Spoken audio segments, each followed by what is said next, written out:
So we are going to talk about how to fill records in our Excel.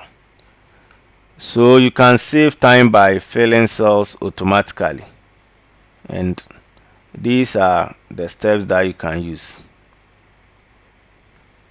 So for instance, this cell has a sum of these two numbers, and I want to sum or to get the sum of the various numbers that follows.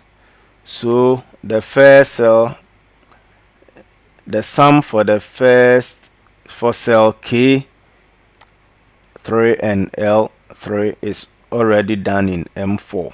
Okay, so to find the sum of 50 and 60, I can just drop down.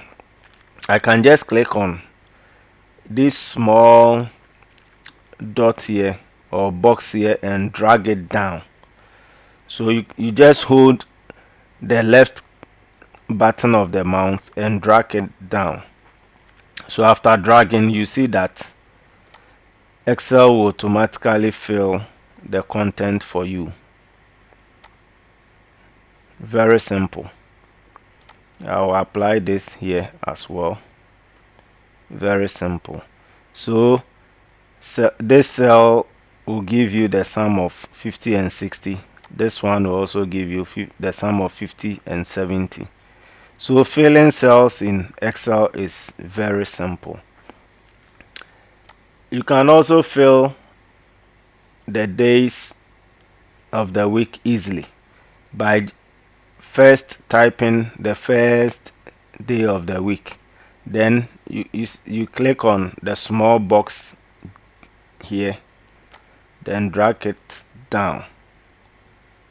So you see that it will fill automatically for you.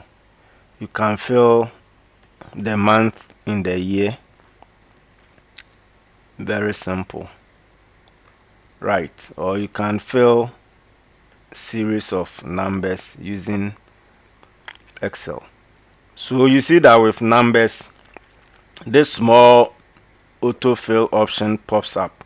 So you can just click the arrow, the drop down arrow here, then select fill series. So fill series will number your cell for you automatically.